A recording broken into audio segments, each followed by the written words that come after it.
अश्लील विचारों को कैसे रोके, गौतम बुद्ध की शिक्षाप्रद कहानी। 7 गौतम बुद्ध स्टोरीज इन हिंदी। अगर ना चाहते हुए भी मन में अश्लील विचार आते हैं तो बुद्ध की यह कहानी आपके विचारों को बदल सकती है।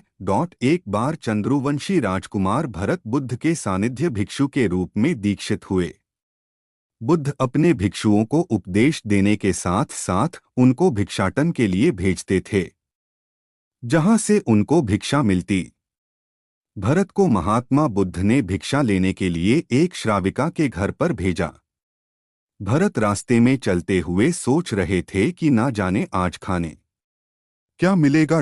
हमेशा महल में खाने के लिए अनगिनत स्वादिष्ट भोजन मिलते थे, लेकिन आज जो भी मिलेगा उसी से काम चलाना पड़ेगा। भरत ने श्राविका के घर पर जाकर भिक्षा के लिए याचना की। श्राविका ने भरत को बैठने के लिए कहा। श्राविका जब अंदर गई थी तो भरत पुनः अपने प्रिय भोजन के बारे में सोच रहे थे।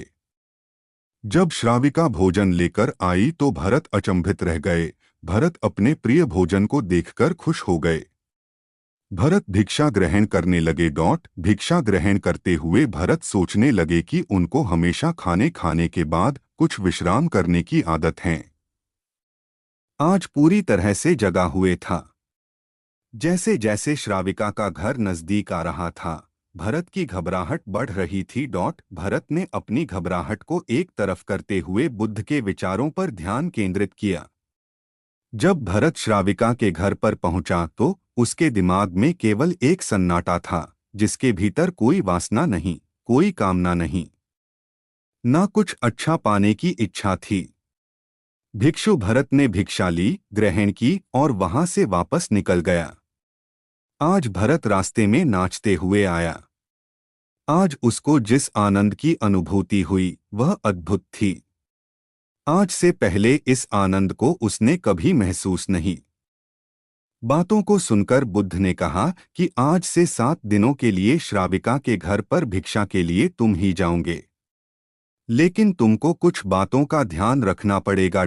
कल तुम जाते हुए अपने चित्त को पूरे होश में रखना। तुम्हारे अंदर कौन से विचार उठ रहे हैं उन पर ध्यान केंद्रित करना। होशपूर्ण और जागृता के साथ ध्यान करना कि कौन सी वासना तुम्हारे भीतर उठ रही हैं।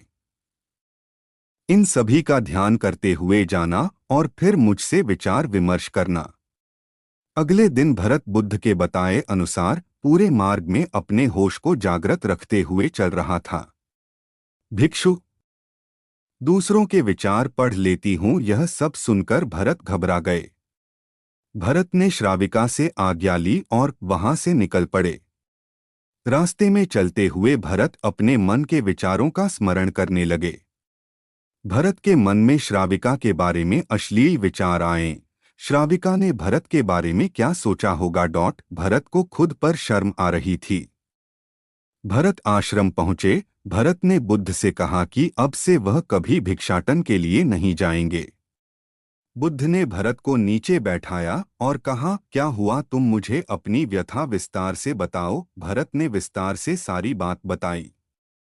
भरत की, लेकिन आज उन्हें यहाँ से खाना ग्रहण करने के बाद धूप से होकर वापस आश्रम पहुँचना है। भोजन हो जाने पर श्राविका ने भरत को कुछ समय विश्राम करने के लिए आग्रह किया। भरत पुनः खुश हो गए।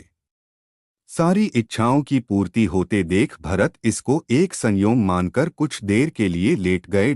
लेटते हुए भरत सोचने लगे कि आज तो सोने को मिल गया, लेकिन मेरे सर पर हमेशा के लिए छत का साया तो मिट गया है।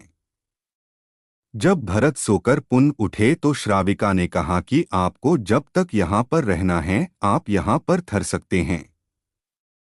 अब भरत समझ गए कि ये कोई संयोग नहीं है। श्राविका जरूर मेरा मन पढ़ रही हैं। भरत खड़े हुए। भरत ने श्राविका से पूछा, मुझे क्षमा कीजिए पर क्या आप मेरा मन पढ़ सकती हैं? आप यह सब कैसे कर लेती हैं? श्राविका ने कहा, शुरू में मेरे लिए ये कठिन था, लेकिन मैंने खुद के विचारों को देखना शुरू किया। शुरू में मेरे विचारों की संख्या अनगिनत थी, पर मैंने अपना पूरा ध्यान उन विचारों पर केंद्रित किया। मैंने बिना पक्ष विपक्ष के अपने विचारों को देखना जारी रखा। धीरे धीरे मेरे विचारों की संख्या कम होती गई।